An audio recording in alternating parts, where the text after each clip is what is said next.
Assalamualaikum warahmatullahi wabarakatuh. Hari ini kita akan membahas tentang materi image thresholding.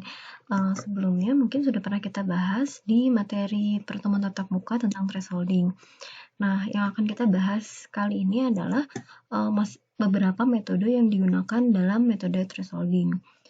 Nah, yang paling umum, yang paling sederhana sebenarnya adalah global thresholding. Global thresholding ini di mana satu nilai ambang digunakan untuk mengkonversikan si citra ke dipetakan ke dalam dua nilai. Jadi kalau kemarin mungkin kita kenal dengan proses citra biner. Nah, jadi untuk menghasilkan citra biner itu adalah kita butuh satu nilai T untuk keseluruhan pixel dalam satu gambar. Jadi kalau misalkan saya asumsikan nilai T-nya sama dengan 100, maka untuk jika pixel lebih kecil daripada 100, maka kita akan set nilainya adalah 0 atau hitam, atau dijadikan sebagai background. Jika T-nya lebih besar sama dengan 100, maka kita akan set nilainya menjadi 1 atau menjadi putih atau sebagai foreground-nya atau objek. Nah, kemungkinan besar pada pengambangan global ini akan terjadi informasi yang hilang, karena kita hanya menggunakan satu nilai T untuk keseluruhan pixel. Jadi, seperti yang sebelum-sebelumnya kita pelajari, dalam satu citra itu kita hanya menggunakan satu nilai T. Sementara bisa jadi dalam satu citra itu dia punya nilai intensitas pixel, intensitas cahaya yang berbeda. Jadi mungkin ada satu bagian di citra itu yang terlalu gelap, atau ada satu bagian di citra itu yang terlalu terang. Nah, kalau kita cuma pakai satu nilai T aja, bisa jadi ada informasi yang hilang. Nah, sehingga kita bisa atasi itu dengan yang namanya local thresholding, atau disebut juga adaptive thresholding. Nah, kalau si local thresholding ini adalah dia akan bagi si citra itu menjadi beberapa blok kecil. Kemudian dari masing-masing blok atau region citranya itu nanti akan dicari nilai T-nya, sehingga dalam satu citra itu akan memiliki nilai T yang berbeda-beda tergantung dengan bagiannya atau regionnya. Nah, saya akan bahas global thresholding dulu. Nah, ini yang mungkin udah pernah kita bahas sebelumnya. Jadi, single global thresholding ini yang paling sederhana sebetulnya. Jadi, dari si single global thresholding itu sebenarnya bisa kita dapat nilai T-nya dari bimodal histogram. Dari bimodal histogram. Nah, dari bimodal histogram ini nanti kita akan ambil nilai T-nya dari yang memisahkan antara dua puncak gitu ya. Jadi kalau kamu lihat si histogram ini ya, nilai T itu diperoleh di antara antara dua nilai puncak. Nah, jadi kita anggap nilai yang mendekati nilai 0 ini adalah kita anggap sebagai background. Sementara nilai yang mendekati nilai objek ini kita anggap sebagai nilai objeknya. Nah, jadi si T ini adalah kita ambil nilai T itu di mana nilai yang memisahkan antara dua puncak, antara dua nilai. Maka kita ambil nilai threshold-nya. Nah, jadi kalau misalnya kemarin Bu, saya berarti nilai T-nya random dong ya. Nah, sebenarnya kamu bisa ngambil nilai T-nya berdasarkan dari si bimodal histogramnya. Gitu. Jadi terlalu acak banget gitu ya nyari nilai T-nya. Nah, jadi kalau misalkan kita ambil studi kasus, misalkan kita punya gambar ini, kemudian kita cari histogramnya. Nah, jadi kalau kamu lihat, ini kita punya range nilai pixel yang memisahkan antara dua puncak ini, gitu ya. Nah, dengan bimodal histogram ini sebenarnya kita jadi nggak terlalu random untuk menentukan nilai T-nya. Jadi kita hanya menentukan nilai T ya di area ini aja, gitu. Nah, misalkan di sini range-nya antara nilai 45 sampai nilai 75, ya berarti nilai T-nya diambil di antara ini. Jadi, kalau misalkan kita ambil nilai T-nya, nilainya misalnya kita ambil di 110, nah ini akan kemungkinan banyak sekali nilai objek yang hilang, gitu. Jadi, kita bisa ambil di area ini. Nah, pastinya ini akan menghasilkan akan menghasilkan gambar yang berbeda tentunya. Jadi ketika nilai T-nya sama dengan 50, dia akan dapat hasilnya seperti ini. Ketika kita kasih nilai T-nya 75, akan seperti ini. Jadi begitu kita kasih T-nya 50, mungkin ada beberapa objek yang hilang. Atau bahkan kalau kita kasih 75, itu noise jadi ke bawah. Jadi tentunya si nilai T ini akan mempengaruhi dari hasil pengembangan citra atau segmentasinya. Atau bahkan misalnya gini, Bu, tadi definisinya adalah nilai T ini kita ambil dari yang memisahkan antara dua nilai, antara objek dan juga background-nya gitu ya, antara objek dan background-nya. Di sini bisa kita ambil sebagai nilai T-nya 21, bisa saja, tapi tentu hasilnya akan sangat berpengaruh. Jadi kalau misalnya kita ambil nilai T-nya di sini, maka kalau kamu perhatikan banyak sekali informasi yang hilang, yang dianggap sebagai background jadinya. Nah, jadi tadi disampaikan ternyata global thresholding itu dia punya kelemahan. Nah, untuk kasus tertentu tentunya ini kurang cocok. Si single global thresholding ini tentunya jadi tidak optimal digunakan. Nah, gimana kalau misalkan kita punya gambar dan ternyata histogramnya adalah seperti ini? Ya, terlalu banyak sekali gitu ya, lembah di antara si puncak-puncak ini gitu kan ya. Nah, ini kita sebut sebagai multimodal histogram. Nah, ketika kondisi gambar kita atau citranya seperti ini, maka single global thresholding menjadi tidak sesuai untuk kita terapkan. Nah, kenapa? Bisa jadi ya gambar kita itu memiliki gray level yang berbeda-beda. Gray level yang beda itu bisa jadi tadi pada saat akuisisi citranya, mungkin pengaruh intensitas cahayanya, pencahayaannya itu beragam gitu ya. Jadi mungkin ada area sisi yang gelap banget gitu ya, terus mungkin yang normal, kemudian kondisi cahaya yang terlalu terang gitu ya. Nah, kemudian juga bisa jadi banyak noise dari gambar kita, sehingga tadi kita agak kurang cocok kalau kita pakai single global thresholding. Sehingga muncullah yang namanya multi-level thresholding. Nah, namanya juga multi-level thresholding, berarti kita menentukan nilai T-nya lebih dari 1. Ya, jadi multi-level thresholding itu adalah menentukan nilai T lebih dari 1. Sebetulnya ini sudah kita pelajari sebelumnya. Mungkin Anda pernah masih ingat di metode Kenny Edge Detection, pada tahapan terakhir ada yang namanya hysteresis thresholding. Nah, hysteresis thresholding itu memanfaatkan multi-level thresholding karena dia memiliki nilai threshold lebih dari 1. Jadi kalau kemarin itu kita definisikan hysteresis thresholding itu adalah jika nilai pikselnya lebih kecil dari T1, berarti dari area sini, dianggap sebagai background.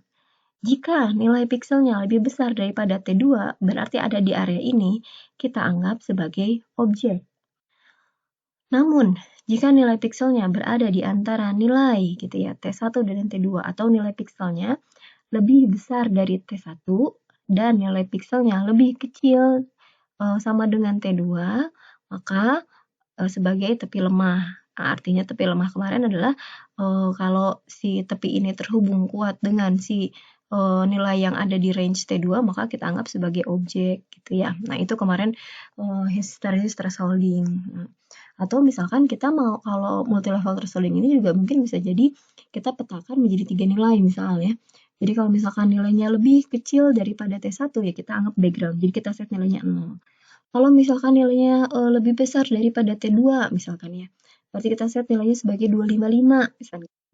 Tapi kalau jika nilainya, nah ini seperti ini ya, misalkan si pikselnya lebih besar dari T1 dan lebih kecil sama dengan T2, akan menjadi bagian dari objek yang lain. Nah, misalnya kita set sebagai kalau nilainya di sini, maka kita set nilainya jadi 128, misalkan seperti itu. Nah, itu kita sebut sebagai multi-level thresholding. Nah, mudah-mudahan teman-teman bisa membedakan antara single global thresholding dengan multi-level thresholding. Nah, jadi kalau Anda perhatikan, kalau kemarin di mata kuliah di pertemuan sebelumnya, Bu, saya berarti nentuin nilai T-nya random ya, custom aja ya, suka-suka saya ya. Nah, kalau sekarang enggak. Jadi, informasi si T itu bisa kamu peroleh dari histogramnya. Itu akan lebih baik. Jadi, walau sekalinya pun Anda pakai global thresholding ya, misalkan untuk kondisi kasus ketika image Anda ya modelnya seperti ini, nah mungkin akan lebih baik pakai single global thresholding, bisa. Ini cukup optimal gitu kan ya. Artinya informasi si T ini diperoleh ketika kita sudah mendapatkan bimodal histogramnya. Jadi histogram itu dapat digunakan sekali sebagai alat bantu bagi Anda untuk menentukan nilai thresholdnya. Nah, tadi di awal disampaikan, ternyata memang kalau pakai global thresholding banyak informasi yang hilang, katanya gitu ya. Karena tadi dalam satu gambar itu kondisinya beda-beda gitu, pencahayaannya beda-beda. Kita kasih nilai T-nya cuma 1 atau kita kasih nilai T-nya aja 2 ya, kayak tadi misalnya hysteresis thresholding seperti tadi, bisa jadi kurang optimal. Maka untuk mengatasi itu muncullah metode local thresholding gitu ya, atau juga adaptive thresholding. Nah, local thresholding itu dapat kita lakukan melalui 3 cara. Ya, jadi yang pertama itu, yang atas ini adalah dengan cara mencari nilai min-nya. Atau bisa juga cari nilai mediannya. Atau bisa juga cari nilai maksimum dan minimumnya. Nah, caranya adalah kita akan membagi si citra itu jadi beberapa blok. Nah, atau kita definisikan dengan W di sini. Ya. Nah, jadi kalau misalkan mau pakai yang min nih gitu ya. Maka ini sigma dari X, Y anggota W ya. Jadi artinya kita membagi satu pixel, satu citra itu menjadi beberapa blok bagian. Jadi kalau misalkan saya ilustrasikan, misal kita punya pixel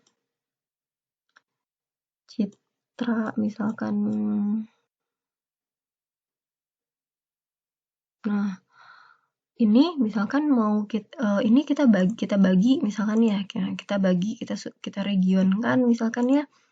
Nah, kita bagi misalnya 2/2 blok gitu kan. Nah, berarti ini adalah W-nya. Gitu ya. Ini W1, W2, W3, W4 dan seterusnya. Nah, kemudian ini ya.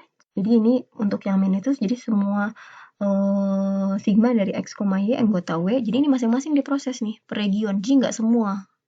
Jadi masing-masing aja nih, masing-masing kotak ini. Sigma Fx, Y dibagi, ya berarti ini nanyain pixel ya, jumlah berarti ada sum.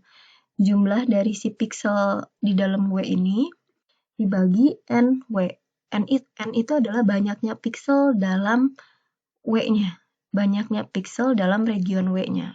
Nah, dikurangi C. C ini adalah konstanta, jadi bebas. Jadi memang kadang kita set nilai C-nya jadi 0. Nah, makanya ini kenapa rumusnya adalah rumus min ya rata-rata. Jadi kalau misalkan saya punya di sini pixelnya ada 2, 3, misalnya 4, 5 misalnya. Maka untuk region W1 ini kita punya nilainya adalah 2 tambah 3 tambah 4 tambah 5 dibagi 4 gitu ya. Jadi 5 tambah 4 9, 9 tambah 5 14 dibagi 4. Jadi kita punya sekitar 3,5 atau kita bulatkan menjadi 4. Nah, maka di W ke-1 ini nilai T-nya sama dengan 4. Nah, tentunya akan beda untuk di region yang ini. Jadi kalau misalkan ini saya kasih nilainya 1, 2, 3, 7 misalnya gitu ya. Nah, maka kalau kita pakai cara yang min, berarti 1 tambah 2 tambah 3 tambah 7 dibagi 4. Jadi nilainya sama dengan berapa? 6 tambah 1, 13. 13 dibagi 4 ya. Jadi sama dengan 3,25. Atau saya bulatkan menjadi 3. Maka di W2 ini nilai T-nya sama dengan 3. Nah, ini tadi saya bilang pengembangan lokal. Jadi nilai T-nya itu akan berbeda-beda dari setiap regionnya.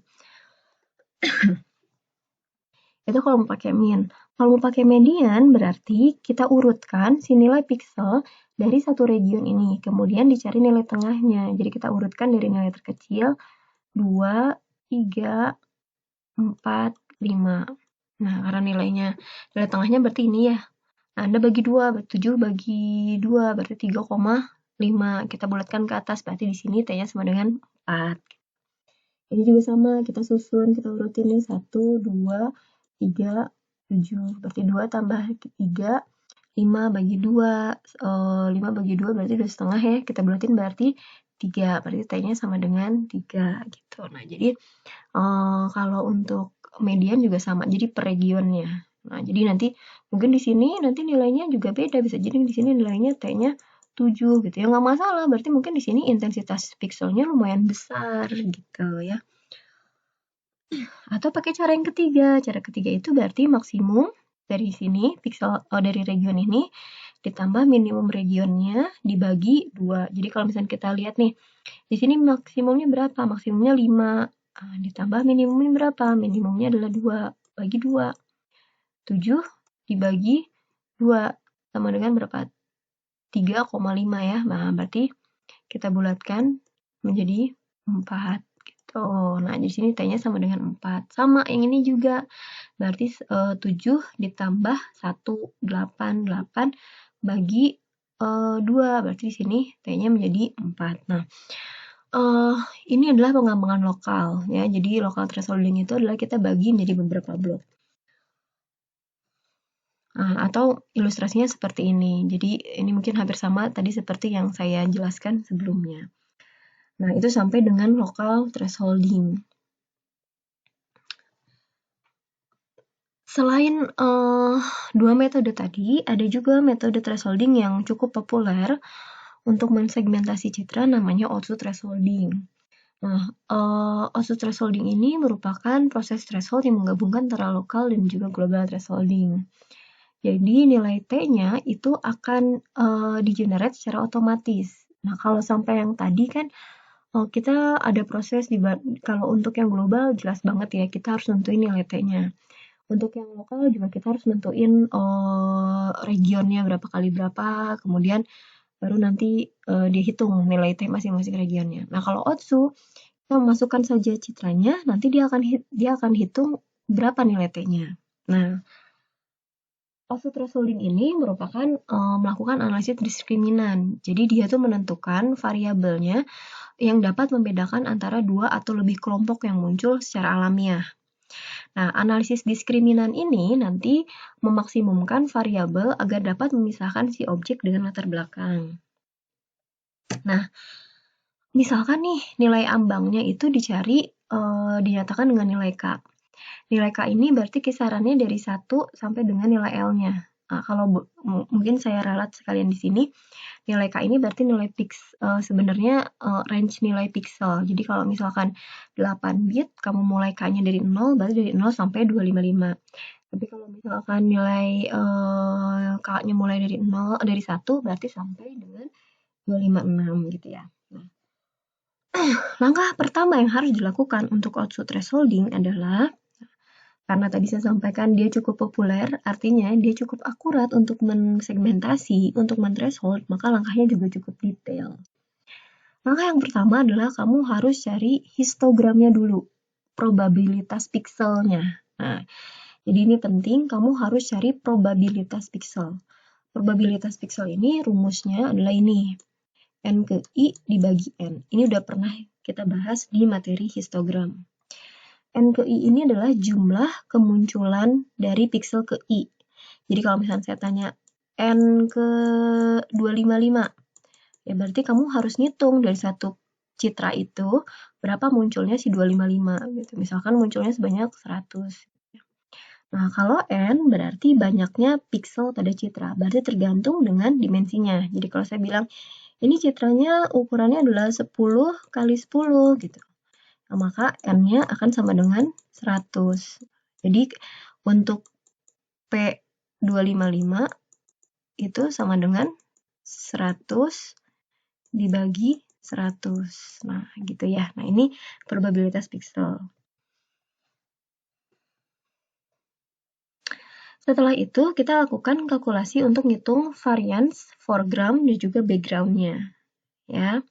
Nah, variance foreground dan background itu nanti kita cari nilai wake-nya, nilai momen kumulatif ke 0. Caranya adalah tadi menjumlahkan, karena di sini ada sum ya, dari 1 sampai dengan nilai ke K, atau dari 0 sampai dengan nilai K, ya, dari P ke I-nya, ya, berarti dari nilai si probabilitas pixelnya. Jadi nanti dijumlahkan, si wake ini nanti kita jumlahkan. Nilai momen ya, nilai momen kumulatifnya. Nah, kemudian setelah itu nanti kita cari rata-ratanya. Nah, rata-ratanya itu berarti nilai I dikali nilai probabilitas. Nah, jadi I-nya 1, berarti 1 dikali probabilitas ke 1, berapa gitu ya. Nah, nanti cari rata-rata, kemudian nanti dilanjutkan dengan cari nilai variansnya.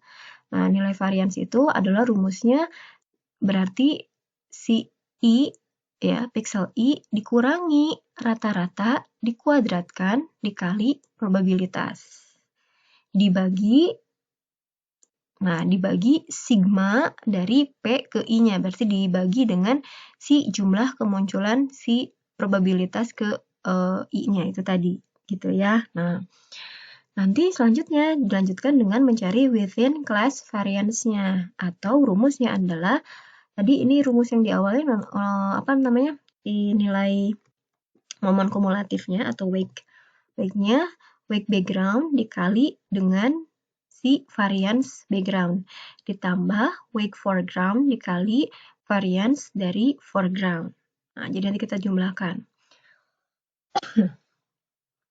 Final threshold-nya diperoleh dari nilai minimum, ya, nilai minimum dari nilai si K terkecil. Jadi intinya tuh final threshold itu adalah kita cari dari nilai minimum within class variance-nya untuk setiap T. Ya, jadi kita cari nilai minimum. Jadi langkahnya itu adalah kita cari within class variance. Cara dapat within class variance-nya gimana? Ya, ini tadi rumus-rumus yang udah kita bahas.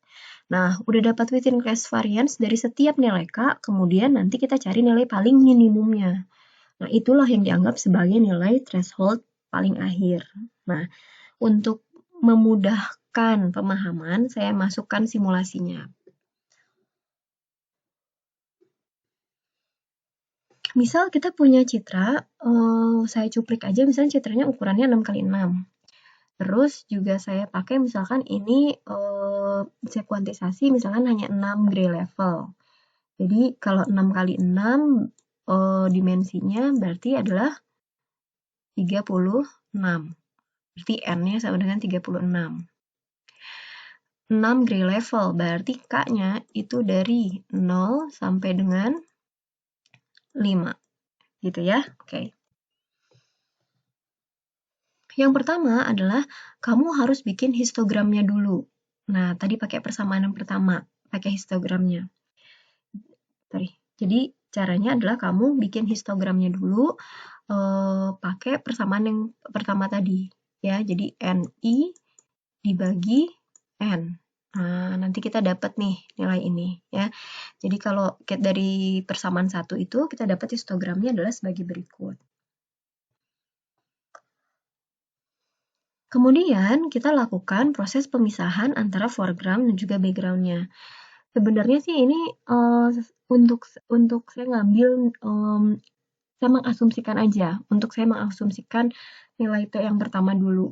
Sebenarnya sih kan prosesnya tadi di awal dibilang dia akan mencari within class variance ketika K-nya dari 0 sampai dengan K-nya sama dengan L. Nah, jadi kalau ini sih saya hanya akan mensimulasikan aja supaya lebih gampang gitu ya perhitungannya. Nah, jadi kalau misalnya dari gambar ini kita akan lihat ini sebagai nilai lembahnya gitu lah ya, yang memisahkan. Jadi saya akan pisahkan pixel 0 sampai dengan 2 ini adalah background-nya, pixel 3 sampai 5 itu adalah foreground-nya. Ya.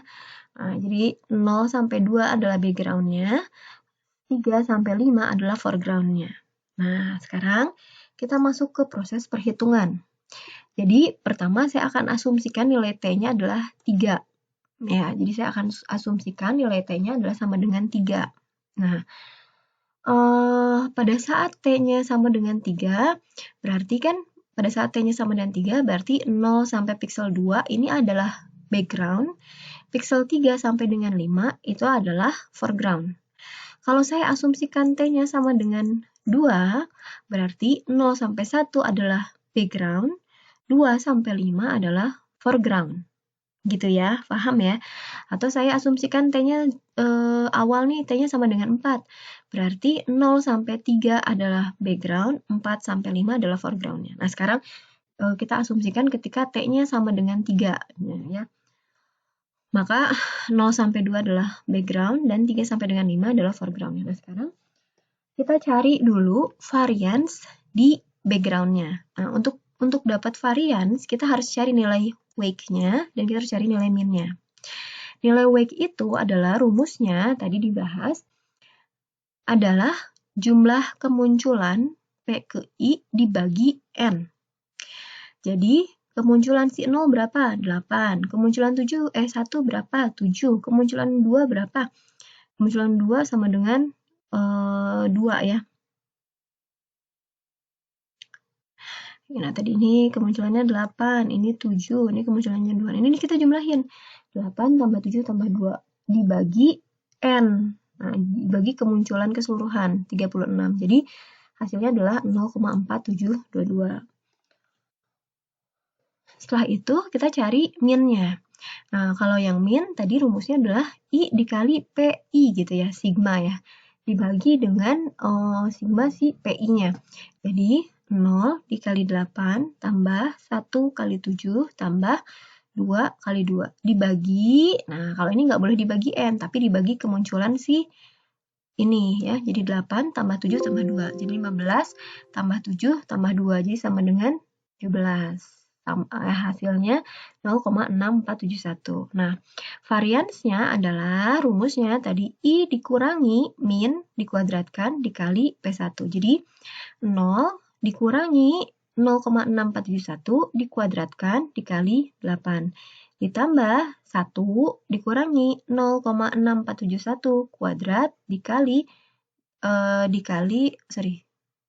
tadi udah 2 ya, 2 dikali 0,64 kuadrat dikali 2 dibagi dengan total ini 17. Maka kita dapat variansnya adalah 0,4637.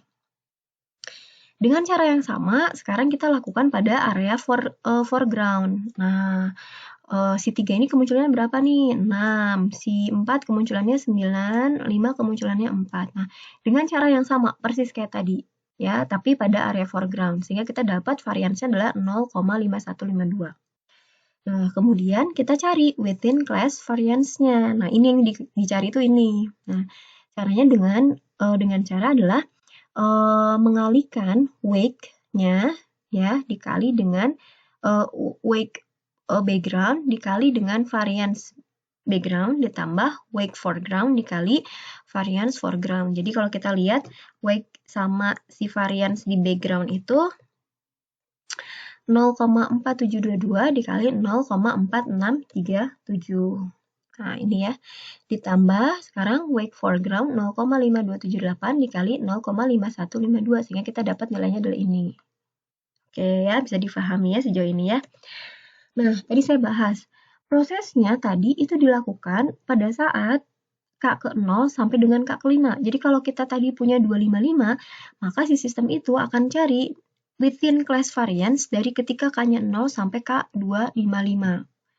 Gitu ya, paham ya? Nah, cara prosesnya tadi udah saya jelasin. Nah, kemudian kita mencari nilai minimum dari within class variance-nya. Nah, kita cari nilai minimumnya. Jadi ketika si K-nya 0, ternyata dapat within class variance-nya sekian. Ketika 1 sekian, ketika 2 sekian, ketika 3 sekian, 4 sekian, 5 sekian. Nah, dari sini kita bandingkan yang paling kecil. Ternyata yang paling kecil adalah ketika within class variance ya 0,4909. Ketika si K-nya bernilai 3, maka T yang optimal adalah 3. Nah, seperti itu prosesnya untuk Otsu thresholding. Jadi, kalau tadi sebenarnya prosesnya udah kita jabarin. Jadi untuk ketika K-nya 0 sampai dengan 5 tuh sama persis kayak tadi. Jadi kamu harus cari dulu si variance background-nya, cari variance foreground-nya, terus kamu cari within class variance-nya. Nah, tadi kan udah saya jelasin ya, kalau misalkan pada saat si T-nya saya mau bikin tadi dicari misalnya T-nya di 1, berarti si nilai background-nya berarti 0. Berarti yang foreground-nya dari pixel 1 sampai dengan pixel 5. Kalau misalnya tadi 4 gitu ya, berarti background-nya itu dari pixel 0 sampai 3, foreground-nya dari 4 sampai 5. Nah, mudah-mudahan teman-teman bisa memahami ini. Kalau misalkan ada yang mau ditanyakan atau ada yang masih bingung, silakan kalian bisa tulis itu di forum yang udah saya siapkan di e-learning-nya untuk masing-masing materi. Ya, cukup sekian materi untuk image thresholding. Jika ada pertanyaan silahkan bisa disampaikan di forum. Saya tutup. Assalamualaikum warahmatullahi wabarakatuh.